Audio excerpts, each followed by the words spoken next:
Bismillahirrahmanirrahim. Assalamualaikum Bapak Yuni Purwanto. Terima kasih atas waktunya Bapak.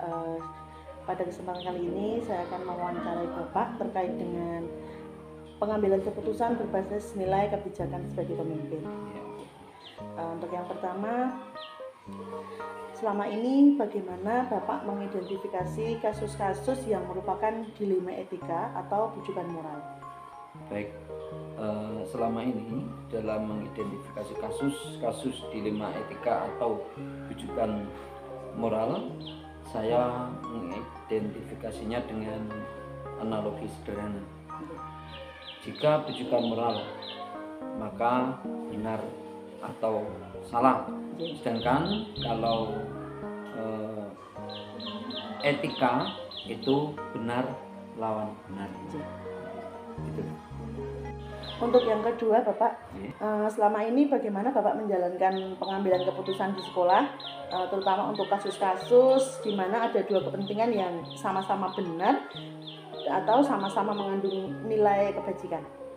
Baik, selama ini dalam pengambilan keputusan yang dihadapkan pada dilema etika, maka yang saya lakukan adalah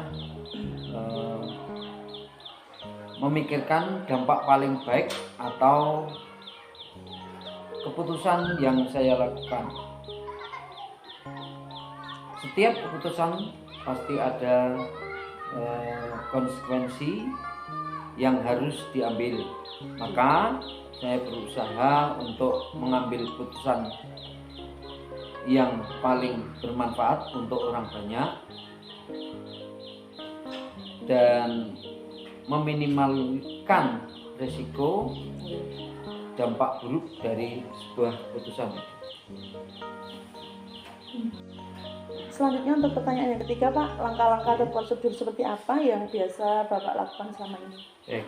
Untuk langkah-langkah yang saya lakukan dalam melakukan sebuah pengambilan keputusan, saya mencermati kasus yang ada.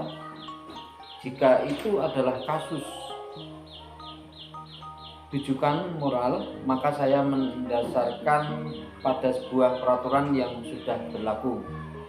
Kemudian, namun demikian, jika kasus itu adalah kasus dilema etika, maka yang saya lakukan adalah menganalisis dengan uji benar atau salah. Dalam hal ini bisa uji regulasi, uji legal, dan uji intuisi. Gitu Bu. Selanjutnya, hal-hal apa saja yang selama ini Bapak anggap efektif untuk pengambilan keputusan pada kasus dilema etika?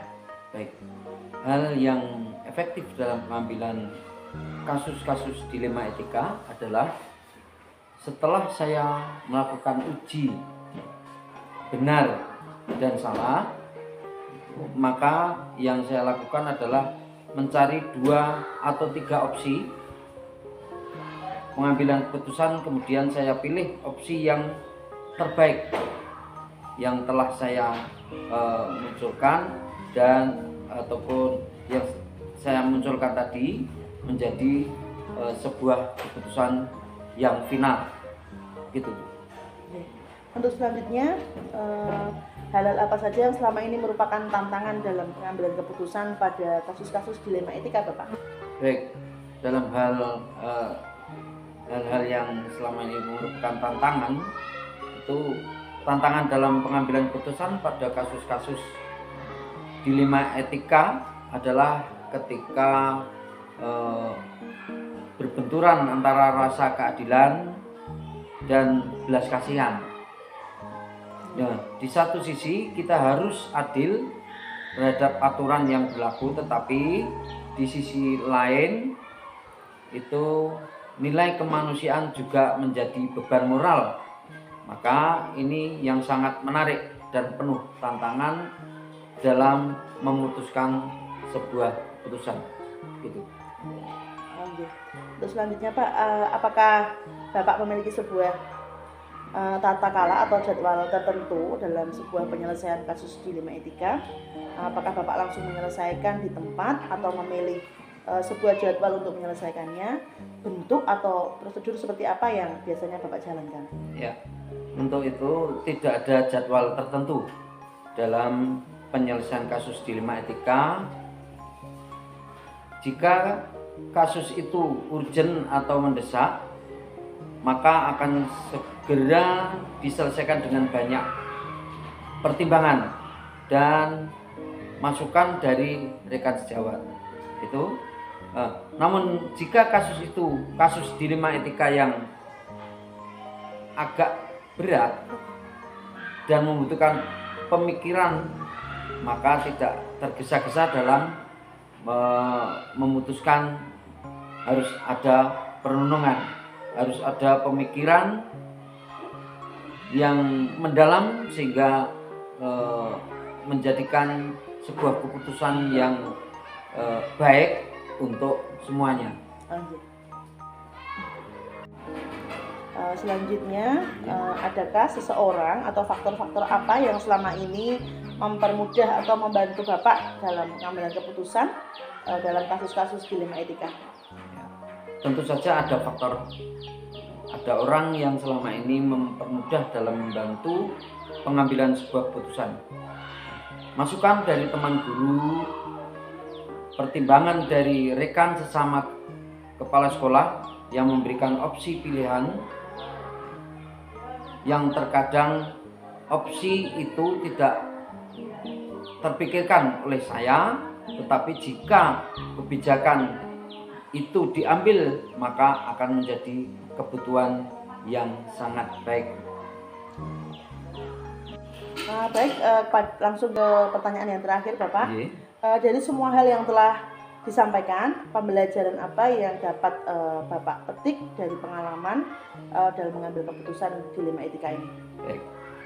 Pengalaman yang dapat saya petik dari pengambilan keputusan dilema etika adalah kita sebagai seorang pemimpin harus memunculkan opsi-opsi pilihan keputusan yang terkadang tidak dipikirkan oleh orang lain, sehingga keputusan yang kita ambil nanti itu menjadi keputusan yang baik dan bijaksana. Baik Bapak, mungkin itu saja hasil wawancara pada kesempatan pagi hari ini. Terima kasih atas waktunya. Sama-sama. Nanti mungkin ini akan menjadi sebuah hal baru bagi saya untuk belajar lebih banyak tentang pengambilan keputusan dalam dilema etika. Iya. Terima kasih Bapak. Iya, sama-sama. Assalamualaikum. Waalaikumsalam.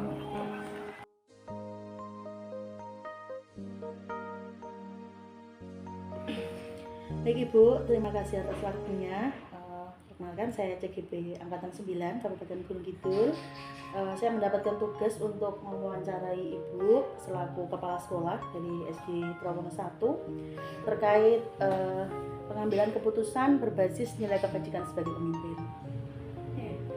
Untuk yang pertama Bu, selama ini bagaimana Ibu mengidentifikasi kasus-kasus yang merupakan dilema etika atau rujukan moral?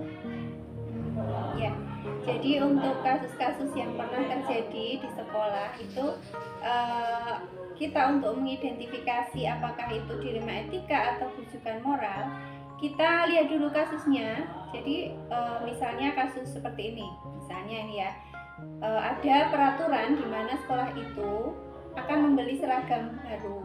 Nah, seragam itu akan diberikan kepada siswa ketika siswa sudah membayar.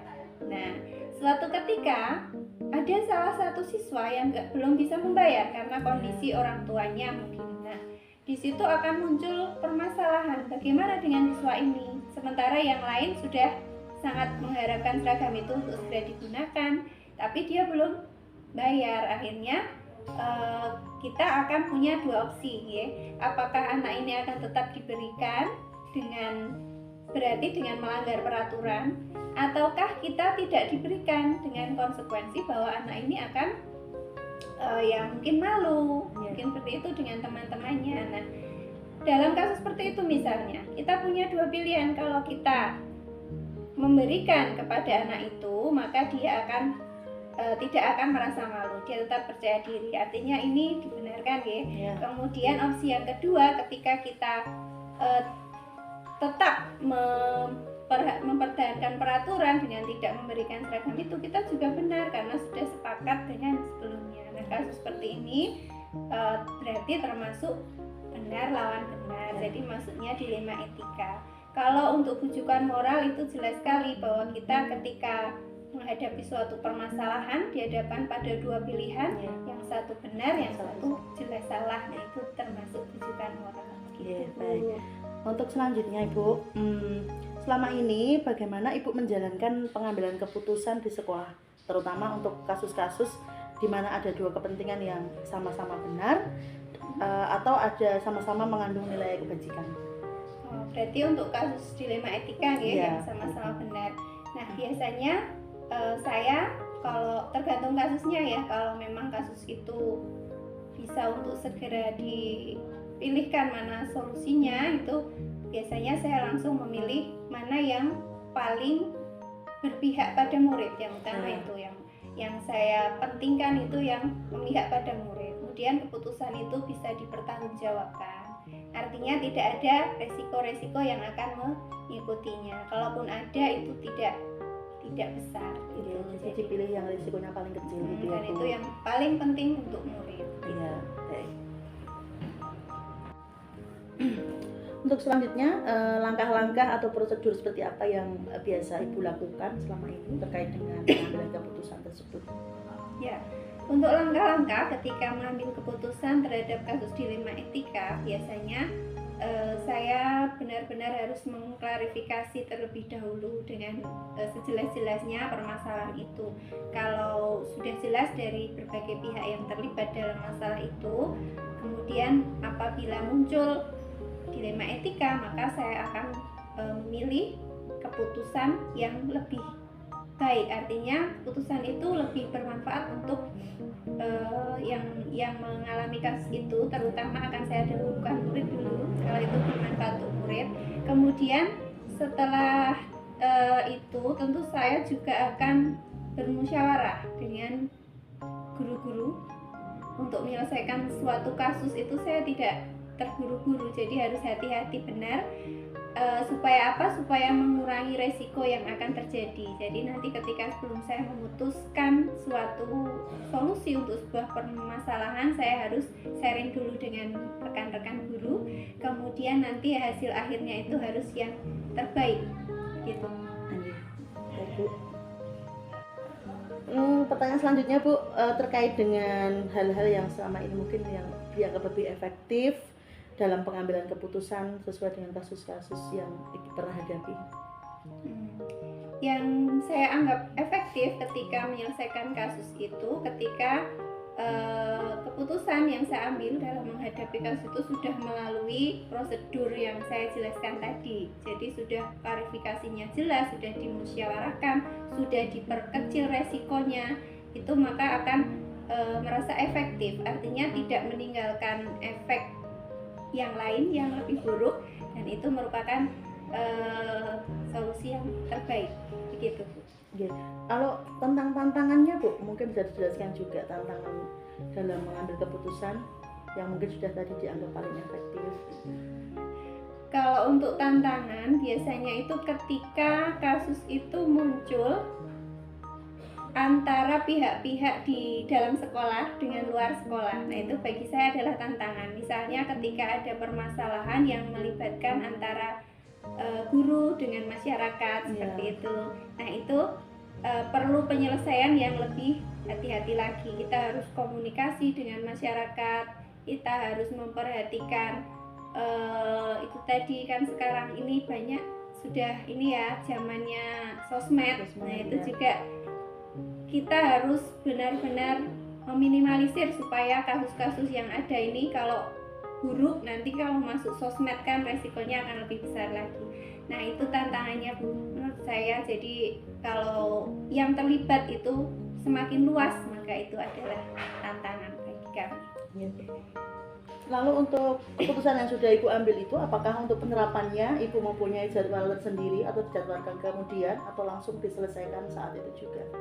Oh, untuk itu tergantung pada masalahnya, Bu. Jadi kalau suatu permasalahan bisa untuk segera atau harus segera diselesaikan, maka tidak perlu menunggu jadwal, langsung diselesaikan segera. Nah, tergantung kasusnya nih. Kalau memang permasalahannya itu bisa untuk diselesaikan di kemudian hari, maka tentu kalau sekolah sedang ada agenda lain, maka akan dijadwalkan untuk memusyawarahkan bersama guru. Jadi untuk pembuatan jadwal penyelesaian masalah itu sangat tergantung dari masalah itu sendiri seperti apa. Ya, jadi situasional. Ya. Lalu adakah seseorang atau faktor-faktor tertentu yang mungkin mempermudah Ibu dalam proses pengambilan keputusan dilema etika? Ya. Untuk memutuskan suatu solusi untuk dilema etika, banyak sekali faktor yang mendukung saya. Di antaranya tentu saja keluarga di sekolah, ada guru-guru, ada tenaga pendidikan, ada komite, ada wali juga di POT. Itu semua sangat membantu. Ketika sebuah permasalahan tidak bisa kami selesaikan sendiri, maka kami akan melibatkan elemen-elemen itu. Dan di atas lagi masih ada atasan saya. Nah, dalam hal ini Pak Korwil ya. Jadi segala sesuatu yang tidak bisa kami selesaikan, mungkin kami akan minta pertimbangan juga kepada atasan kami, yaitu Pak Korwil. Gitu. Kalau untuk yang paling utama diajak berdiskusi mungkin keluarga di sekolah terlebih dahulu. Gitu. Iya, dengan guru-guru. Mereka juga banyak yang sudah senior, jadi pengalamannya juga sudah banyak. Baik Bu, sekarang pertanyaan yang terakhir. Dari semua hal yang telah disampaikan, pembelajaran apa yang dapat Ibu petik dari pengalaman-pengalaman Ibu dalam mengambil keputusan? Ya, jadi dalam setiap pengambilan keputusan terhadap masalah-masalah dilema etika yang muncul, banyak sekali pengalaman yang bisa saya ambil. Nah, diantaranya ketika saya menghadapi kasus dilema etika, maka yang saya harus persiapkan adalah jiwa kepemimpinan kita, ya, supaya apa? Supaya dapat menyelesaikan dilema-dilema yang muncul itu dengan keputusan yang dapat dipertanggungjawabkan, yang tetap mendasar pada kebijakan universal, dan juga yang paling utama adalah semuanya untuk kepentingan murid. Begitu Bu Mariana. Baik, terima kasih Bu telah menyempatkan waktu untuk wawancara kali ini. Saya mohon undur diri. Terima kasih atas waktunya. Terima kasih. Sukses selalu Bu. Terima kasih Bu.